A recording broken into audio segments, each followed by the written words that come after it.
We are talking revolvers today, and this is Can We Chat?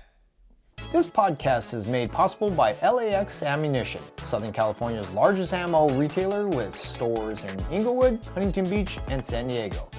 Responsible practice at an economical rate without giving up quality and safety.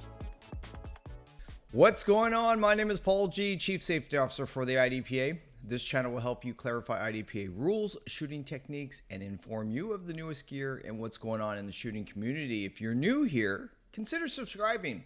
Please welcome the Viking to the podcast. What is going on, my brother? What's up? How you doing, brother?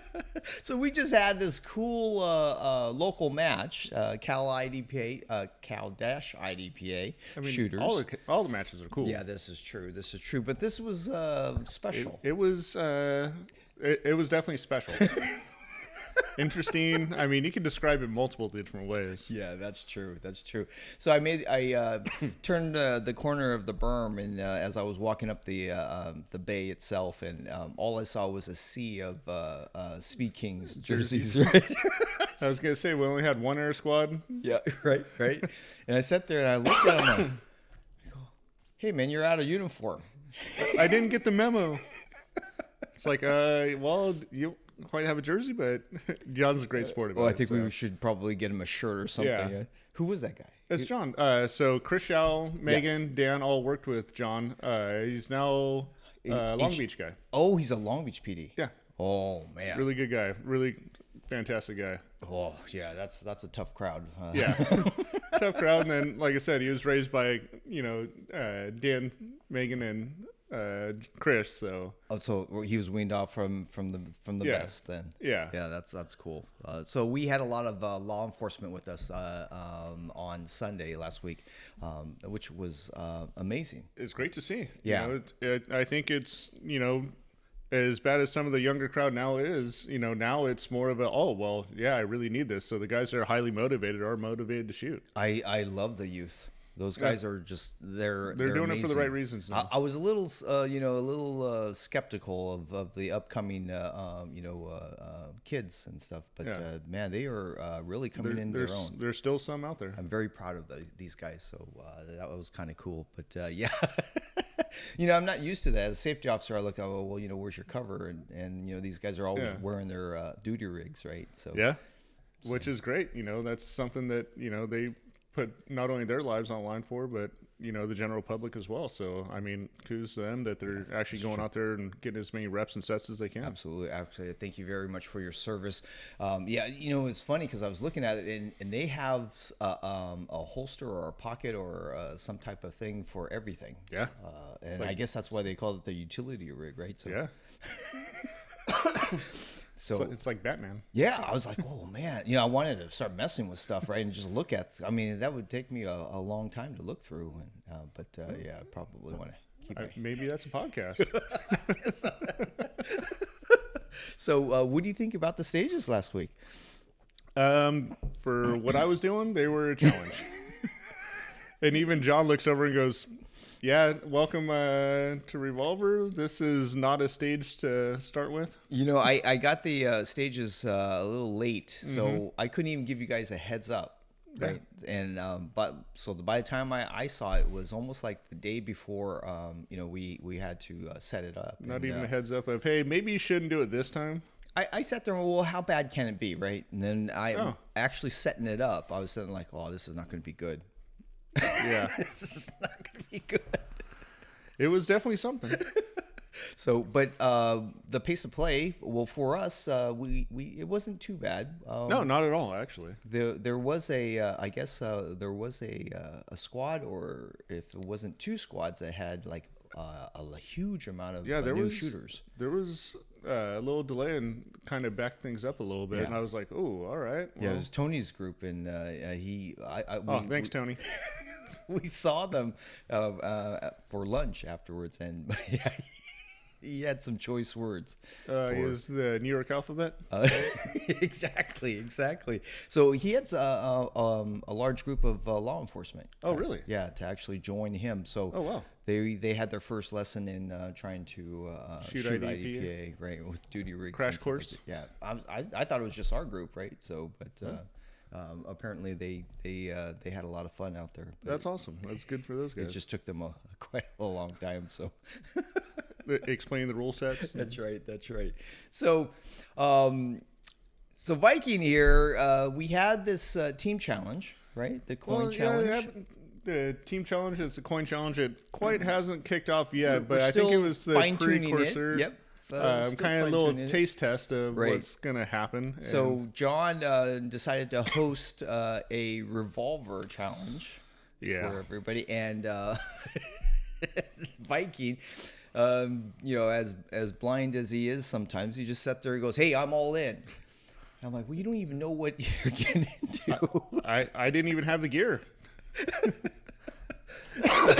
So so it was Robert Jones, Yep. John Priano, and then your Viking went out. It was actually wasn't even 2 weeks. It was just No, it was basically like just over a week. yeah. So it's just let's go and let's Yeah, try to find everything you need. Yeah, so I actually ordered speed loaders the day I Jesus. found Here we out, and they came in 2 days before. Here we go. And then John was going to let me borrow a gun and a holster. And I was like, oh, and just throw all the speed loaders in my vest pocket and just do it that way. And then you're like, hey, I got a whole rig for you. I'm like, so great. we were having this conversation, and he was talking about it. I'm like, so have you even started practicing reload? And he goes, wait, what's that? He just looked at me like, am I supposed to? I'm like, oh man, here we go. So instead of watching him go up in smoke, I decided to give him everything that I had, and had him practice for like 48 hours, right? So you had 2 days to. So I had 2 days to practice, and didn't really get much time. So I actually took the whole rig to work. Yeah. I'm like, oh, when no one's around, I'll just try to practice that. Whole day. Yeah, that didn't happen. Oh, Jesus. We were so busy that I think I got a total of maybe 40-ish reloads, maybe. Oh, the entire time. So by the time you went in there, you had 40 under your belt. Yeah, I had 40 reloads under my belt. I have to say that just watching you, that looked more than 40. It was very interesting to watch. I had a great time. I would use those same words. I was not in the interesting way of like funny. It was more like the interesting way of like, wow, this is really cool. You know what? I may have had the most fun. No kidding, everybody. really? Yeah, I mean, it was like, that I love challenges. Like when someone's like, "Oh, you know what? Maybe you should try this," or I'm like, "Yeah, let's do it." I mean, this was something totally different, though. Oh, I was so out of my element that I was just like, I asked you, how to properly reload a revolver. I kind of got like the gist of it, of like logically thinking about it. Right. But then I asked John the same thing. He's like, "Oh, this is what I do." I'm like, something totally different. Oh yeah. Oh yeah. I'm like, now what? I only have 40 reps, but do I change it now? I'm like, no, let's roll with it and see what happens. Right. So it's actually something that you have to choose something that works best for you. And I even noticed it on the small amount of reps I was actually able to utilize, of even just angle of the pistol and like body mechanics. Like, yeah, you want to try to point it straight down, but like maybe someone doesn't have all the rotation in their arm to where you can. So I was having to like not only rotate, but kind of dip down at the same time to kind of get a straight downward angle. I was like, oh, this makes a little bit more sense. So my mentor was Lance Bolin, right? And as far as a revolver shooter, he was shooting revolvers faster than most of the semi-autos, right? And so that piqued my interest, right? So so I just followed him, watched the way he did it. And he used gravity most of the time, and that's why he did a lot of that stuff. So gotcha. But I mean, in your so how much time did you have when you were reloading? Did you actually have conversations in your head about? Oh yeah, I'm like, what are you doing? Why is this taking so long? Put the round hole in the round peg. Like, I think there's one where I went to go grab the speed loader because I was having issues with a great gun that someone lent me. Okay, all right. So my gun is set up for custom loads, federal primers, and you broke out some manufactured ammo. I ran some normal 158 grain. Yeah, he was going bang, bang, and it would just go click, click, and then the first thing came to my mind was, oh, my spring's not Yeah, hard enough to hit the anvil. It's like, I think we're gonna have to switch that out. But luckily, John had an extra Yeah, gun. John had an extra gun, and luckily the holster and everything else fit. So it's just a rinse, wash, repeat. That worked out. Yeah. Yeah, it worked out great. Yeah. But it was definitely interesting, especially on that stage when you have click, click, okay, and then go throw another one in, you have your last one, you're like, hopefully this finishes it, you go to insert it, and all the rounds just go poof. And then you just slowly close the cylinder and say, I'm done, and just holster back up. So you're actually changing hands. So it's no longer reloading with a left hand, your weak hand. It's now you have a lot going on. Like you're like the whole what is it, Friday Night Lights? I'm not sure to do with my hands. It is interesting, and the challenge of it I absolutely love now. Like I already went down a rabbit hole. I was up till like 1 o'clock in the morning looking up revolver stuff, and so it piqued your interest. It definitely more than peaked. You know, at the bottom of the rabbit hole, there's a bug revolver.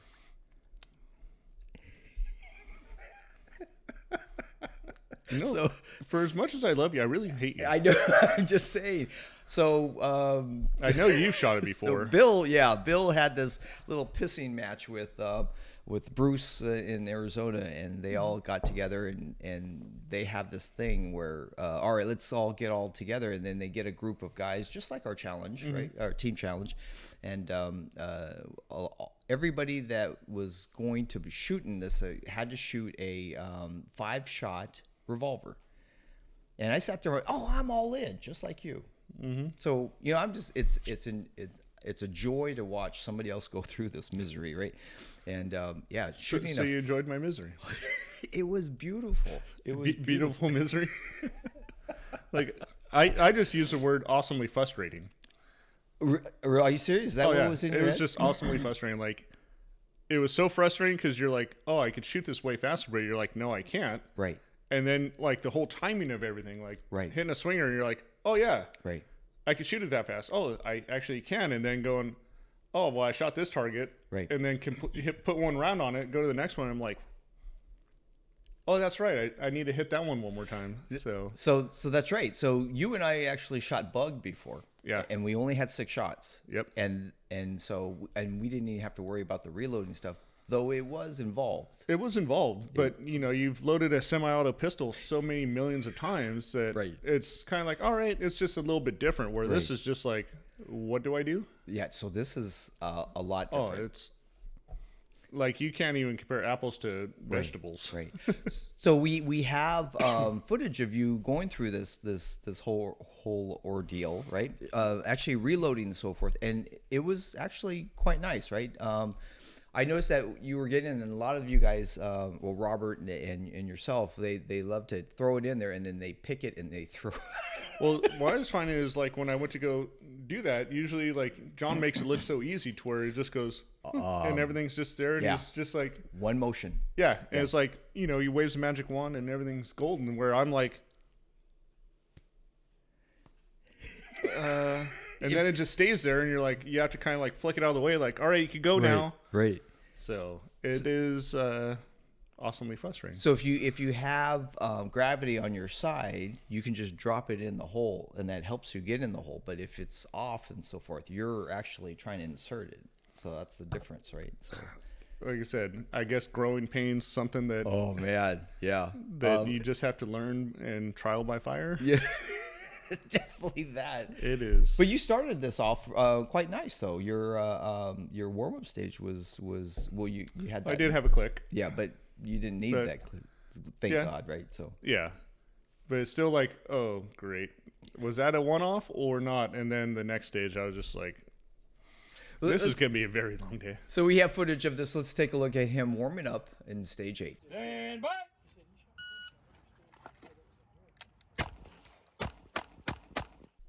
That's pretty impressive. That with a like I said, it felt. I wasn't sure what to expect because I never even fired a shot through the gun. Was aiming the gun any different than anything else? Oh, it's totally different. I mean, sights are sights. Yes. So obviously, equal height, equal light. Kind of play all your different deals, but the trigger pulls is so much longer and heavier that you're having to focus on it a little bit more. So it is nice in some aspects, terrible at others. But like not even putting a round through the gun, so you're not even expecting what to feel for the recoil or anything else, and just going, all right, well, I'm not sure how much leeway I have in the sights. You're just like, all right, I'm put it in the center and let her rip and find out what you happens. did. I did. And you only went one down, I believe. I think so. Yeah. So when you were shooting it, what was the recoil like? Oh, it's much more violent than a semi-auto. I mean, especially with factory ammo and everything else, you're like, oh, this is definitely a little bit more recoil than, you know, your semi-auto guns that are bleeding off some of that recoil to cycle the action, where you have all of it. Yeah, it's because so revolver, no moving parts. It's just you just had a frame. You are the moving part. So there was a little bit more pushing on your joints a little bit. Right? Yeah, so, definitely. I mean, it definitely makes it more of a challenge, and like I said, that long, heavy trigger pull to where you definitely know you're shooting a revolver. So did you use more support in your right hand or your left hand? Or I mean, definitely more grip in the right hand. Yeah. And what I was finding is I was having to put a little bit more pressure on my thumb down by the cylinder to kind of even it out, so I could actually shoot faster without having the gun move as much. Yeah. Is what I was kind of finding. I think throughout the stages, I was kind of messing around with my grip a little bit, trying to figure out the best way to kind of grip. Like I said, never really shooting a revolver other than kind of playing around at a range here and there. Yeah. I was kind of figuring out a lot of things in a hurry of how to grip it, where to grip it, you know. I came up and I had the strangest grip, right? So Lance looked at it and he always looked he just loves ripping on me. He just goes, "What the hell are you doing?" I'm like, I don't know how else to do this. I'm not sure what to do. Right. And so I'm almost like this, holding on to just the little cylinder. ledge, Yeah. the cylinder. What is that? A back flash or some type of safety? Yeah. So I'm holding on to that, just trying to, keep it launched forward. And, but if you start to, I was shooting at the time, it was, I believe it was 120 or 115 power factor. And and when it pushed up, it pushed in my thumb, right? So not only did I get dirty, I got, it started getting a little tender at the end of the day. Yeah. So tenderized with them. So did you clean your gun after every stage? So I didn't even know, I didn't even know. John's like, oh yeah, you might want to brush the cylinders out. I'm like, wait, what? And then I'm like, he goes, yeah, usually like every other stage, if I have time, maybe every stage I'll brush the cylinders out. I'm like, oh. So I go like, oh, thinking I'm doing what I should, borrowing John's gun. I'm like, hey, are you gonna brush your cylinders out? He goes, I already did. I'm like, when did you do that? Yeah. So Robert does that as well. So. I'm like, well, could I borrow a brush? Oh, what a nightmare. Yeah. So Robert actually started right hand dominant, right? And then he had some wrist issues that almost took him out of shooting. And so he said, no, I'm gonna keep shooting, but he just changed to the left hand, right? Started shooting lefty. So he's been shooting lefty for quite a while. 3 years, I think. And then all of a sudden he just showed up and he goes, hey, I'm gonna shoot right-handed. I'm like, yeah, it was really weird to see. I was like, wait, hold on. I thought now I'm not sure what to do now. But he did that just for you. That is, it was great. It was actually awesome seeing Robert shooting a revolver. I just shaking my head all day. I'm going, oh man, this is crazy. This is crazy. So the challenge itself is a buffet of shooting, right? You get to pick and choose and try and stuff. And so you dabbled into probably one of the most hardest divisions in IDPA. Hands down, the toughest thing I've ever done. Yeah. For a competition. Holy cow. Like I thought, how bad could it be? Yeah, I found out. Well, I mean, it has very steep learning curve, right? It does. A very, very small mistake could pay huge costs. Well, bug in itself is that way, but revolver has the extracurricular stuff, in the background, right? So, yeah, I mean, even remembering what targets you actually shot, and then you're like, reload, because you're having to focus so much on your reload that you're like, look up and you're like, Right. Not sure which one that is now. So after the first 3 stages, I believe, I started noticing you having conferences with John now. So now you're looking at stage strategies and stuff like that. Yeah. I'm like, all right, great. He's getting into the groove. He's trying to learn how to shoot, revolver in a bug match again, right? So, Yeah. So you had to start grouping your targets again, right? I did. The biggest thing I think at first was, all right, let's do this safe. Okay. Not firing a shot, not drawing really from a holster, not doing any of these other things, and just kind of going, all right, well, let's practice a reload. Let's practice a reload. Right. And that is it for a handful of times. To going, all right, now this is with live ammunition with a bunch of people around. Like, let's just make sure I get through a couple stages and have some fun and, see what happens. And then start thinking about some strategies, some stages, what do you think is the right thing to do? Right, So, right. Well, after you get past that to-do list, right, it starts to become more natural, right? Yeah, And it definitely does. how many stages was that going into the match? For me, is about halfway through it. Oh my gosh. Yeah. Yeah. I mean, you figure the warm-up was a click. The next one was a bunch of clicks. Yeah.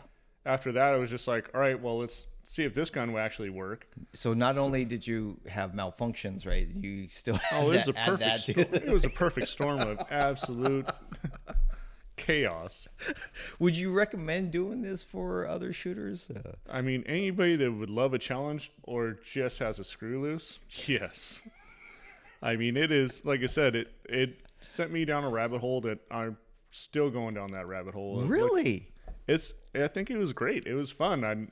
I now hate John for opening up the doors. That's a known thing, right? Yeah. And him making it look so easy. Like, I'm just like looking at it, I'm like, and then you're like, well, he has been doing it for a while. He is very, very good at it. He practices a lot. Well, yeah, and he's getting up in the rankings too, so he's getting really a lot faster, a lot more efficient. But that's how Revolver is. You got to stick to it. You got to keep put your practicing. time in. And this is no joke type of stuff, right? So you go home and that's what you're doing when you're watching TV, right? You do a couple reloads, So Yeah,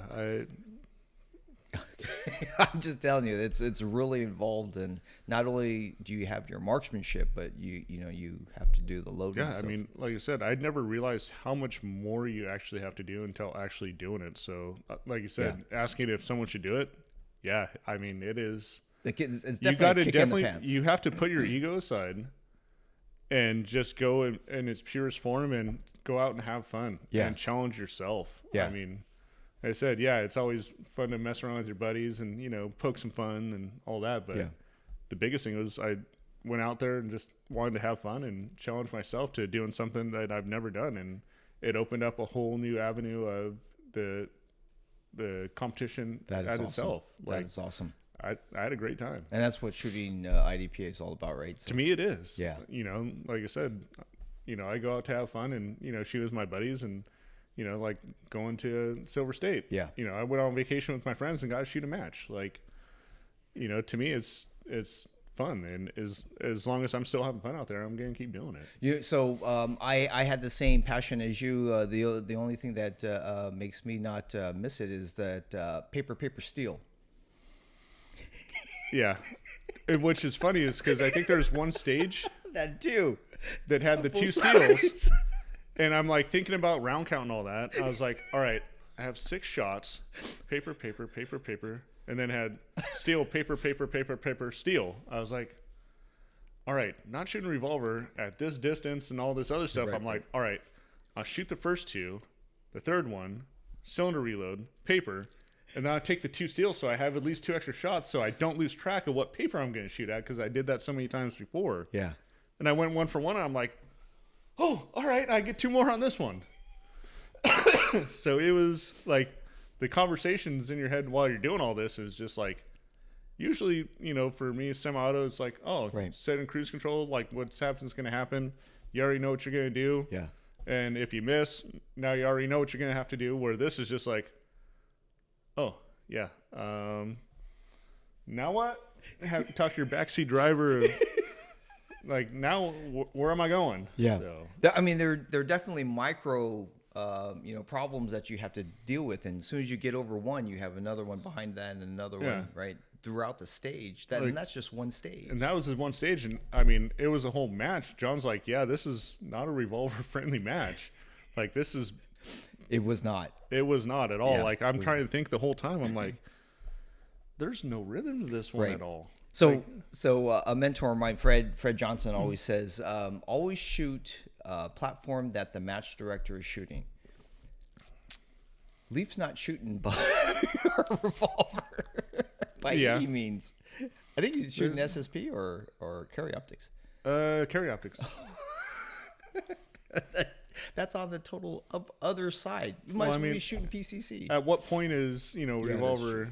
I mean, how many match direct? I'd be hard pressed. Is there a match director out there that actually shoots a revolver? Just in Arizona. All right. Just Bruce. Yeah, just Bruce. That was just one guy that I know of. I don't know of anybody else, but I would love to find some. But there's I-Core and there's other stuff. But now you're stepping outside. Down another rabbit hole. I don't need any more. This is not me. It's coming from John. Mm-hmm. John's hey, there's an I-Core or a match. And you had nothing to do with it. You weren't like twisting the screws. Right, like maybe. Hey, here's a gun. Here's some gear. Why don't you do this? Yeah, but I did it. You have to do it. That's not fair. And now you did it. Yeah. And we can kind of just forget about it now. Oh, really? Like, I'm just going to hang my spurs up on that? No, like, that's not happening. So what stage is making you come back? Honestly, all of them. Really? Yeah. Like, the challenge of everything, like, to me, I want to be proficient on not just one thing. I like being proficient on anything. Like, I was having a conversation with Rickenbosch. Like, he's like, you shoot so many different categories. Like, I've shot the same gun for this long where, like, every other week you're shooting something different and this and that. I'm like, right. I love the challenge of it, of not just being, the highest degree of a gun or a division. It's like, I want to dabble in everything and be, no matter what is in front of me, just be able to pick it up and be like, oh yeah, I could rock this. But I actually see your point. It's not a fact of you just getting crazy and trying silly things. It's actually giving you experience, and now you know how to actually shoot a revolver, and you can actually have that conversation with somebody who actually shoots a revolver, right? So that's why I'm still interested in shooting carry optics and PCCs. Two other things I haven't done. So I noticed the main difference between you and John was that John he freezes when he does a reload, and you keep on moving.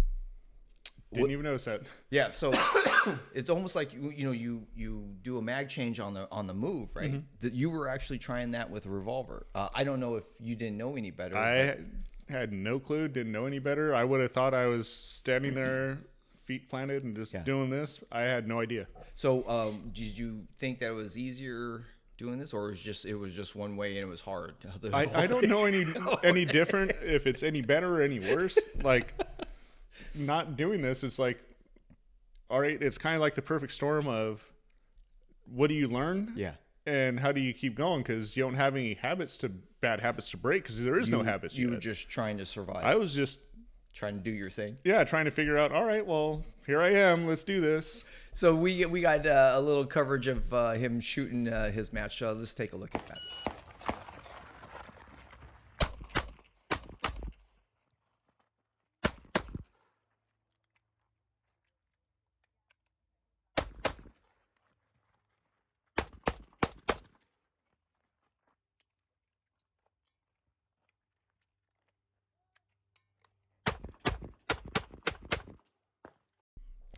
So that's impressive. Thank you. For your first time. At least someone thought so. What do you mean? I mean, I thought that was pretty impressive. I was just trying to survive. It was sink or swim, or and whatever analogy you want to try with. But you can see that you asked all of the talents that you had to come forth and to help you out. And you can really see that. And I mean, that's the beauty of having a team, like being able to borrow equipment from you, getting advice from John. Hey, my gun's down. Hey, I got one. Like, having a team to be able to back you up and support you and build you up is is crucial to I would have to say that this is probably one of the most impressive things I've ever seen you do. I'm telling you, by far, revolver. That is definitely out of your comfort zone. But it is so far out of my comfort zone. Like I said, I own 2 revolvers. I have a 629 and a 442. Yeah. Oh, wow. And neither of those you're going to be able to shoot in a match like this. So have I shot revolvers? Yeah, but I mean, how often do you shoot your 44 mag? Very rare. I think I maybe shot it for last time I shot it was probably 8 years ago. Yeah. The 442 is basically like a, your Bug R, which I'm already hating for you to even mention that. It's funny because when I purchased, I didn't even have a gun for that match, and so I purchased one. I finally got it, and I believe it was exactly 3 weeks before that match. Yeah. And so I worked hard, tried to figure out how to deal with this. I was trying to just make sure that I got power factor as low as I could because this thing was, it was really uncomfortable to shoot. Oh, it's probably the worst gun to shoot. And on top of that, it was an Airlight, which was aluminum, I guess. Well, the majority, frames. Right? And, it's funny. I bought it brand new, and it looked like somebody shot that thing for like 5 years. It doesn't take long with those little guns. Like I probably have maybe 100, 200 rounds through my little 442, and probably 10 years I've owned it or so. Yeah, they're not fun to shoot. Like everybody goes, oh, it's get their wife or girlfriend these little guns. It's just like that's that is the worst decision you could make. Just because it has cute pink grips on it does not make it friendly. That's actually the strangest thing. I walked in there. I'm like, oh my gosh, you have one. And they're like, oh, we don't have one. We have 3. Yeah. And it was all from women that didn't want them. And they just turned them back in. And I'm like, I saw that as a bad sign in itself, right? Something doesn't look like the others.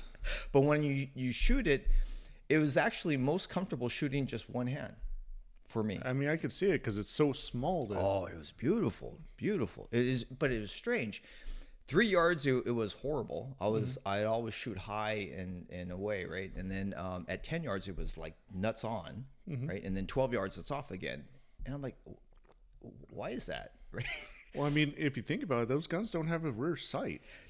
It's just a little ramp in the front, and it doesn't have a sight. No, it just has a barrel. Well, the barrel's like that. I don't even know if that's considered a barrel. Yeah, so, I mean, they are not pleasant. They are bad breath situation gun, and that is all they're used for. Right. So you had a barn fire, right? Everything that could have went wrong on this stage. Oh, it was. Walk us through that. I mean, imagine going and just anything that possibly could go wrong. Gun not working, ammo. I mean, your reload just exploded in your face. Yeah, everything, and just the sheer like. It was like the kid that dropped his ice cream, and everybody else is enjoying theirs. Yeah, and you just look down, you see your ice cream on the floor. You look up and see everybody else having fun. You're just like, I'll go home now. It's the only experience that I ever had where I actually wow, you're done. So okay, I quit. Yeah, like at what point do you just go, all right, well. Yeah. And for me, like I think it was 20 something points down, and you're like, all right, well, am I going to make up the time to pick up all these rounds off the ground and all that? I'm just like, this match is already so far removed, and at this point, I'm supposed to be having fun, so let's just pretend this didn't happen and let's move on. Or at that point, I wasn't sure if John actually had a backup gun to where I could actually shoot it. So I'm like, well, if this is going to keep happening, then this is by far not going to be the worst situation. It's going to get way worse from here. So. Yeah. So in Arizona, that bug match, I actually went for a reload. It hit wrong, and it went boom. And I had 2 targets left. I was literally picking stuff up off the ground to try to finish that thing. You're better than I am, because I definitely wasn't doing that one. I was like, oh, I just looked, saw what happened, closed the cylinder, and just went, yep, I'm done. But so after that, you kept on going. You still want more. You're still going down that rabbit hole. Yeah, I mean, I knew that the gun wasn't gonna function right with the ammo that I had. So luckily, John was able to help me out, grab me another gun to shoot it. Would I kept trying? Yeah. I mean, you do what you could do. It's not like you're just like, I'm already there. Right. You know, might as well finish a match, or at least as much as I can. You know, if you start having a bunch of clicks, then you run through all your ammo, and at that point, now you're just practicing your reloads and practicing whatever you can and gain as much information as you can, especially shooting a first match of something of that nature. So to me, even if there wasn't another gun and the gun was having that many issues, it's still safe. It's just not firing. So for me, I just keep going and get whatever points down I could and make up for whatever I could. So for you, it's just a local match. It was just an experience. I mean, for me, I try to have every match just have fun and join a match. Like you can do I said, this. you don't try. I try not to put too much pressure on myself. Go out and have fun. Like Awesome. You know, not necessarily go as fast as I can and shoot recklessly, but go out and have a good time. Like I like shooting fast. Yeah. So sometimes it bites you in the ass. Sometimes it has great rewards. So for me, I'd rather go out, knowing that I did the best I could, than, taking it conservative or, just going out and just going, oh, all right, well, yeah, let's go for most accurate. Yeah. No, like for me, go fast, take a couple chances and see what happens. Either you're going to zero or hero. So. You're going to come back and shoot revolver? Thanks, John. Well, my prediction is that you have the skills to take this to a whole different level, and I know that it is absolutely going to happen. That you're going to dominate this thing if you choose to do so. So I know that if you come back to it, it's going to be awesome. I think I will. Right now, it might take a little bit of time because obviously. This past year with all these experiments we've been doing with bug guns and CCP and this and that and everything else. I think it's time to just let's just go fast for a while. Yeah, I'm like, all right, let's just put the revolver stuff off to the side because thank God. Not saying I'm not going to pick it up in the future, but buying all new gear, new gun, new this, new that. Yeah. Holidays coming up. This is going to be put on the back burner for a little bit. We'll take Jeff Rickenbush's advice and just kind of calm down. Right? Thanks, Jeff. Like, let's just stick with one thing for a little bit. Well, there you have it. So our Viking went out there and tried to take on revolvers head on, and boy, did he get head on. I went to school. I still need to go books and do some more studying. A special shout out to our channel membership. This is your support, busy at work. Please consider being a part of our shooting community, building relationships around safe gun practice and IDPA competition. My name is Paul G, and this is Anthony the Viking Vega. Please be safe, and we shall see you on the range. Like, share, subscribe.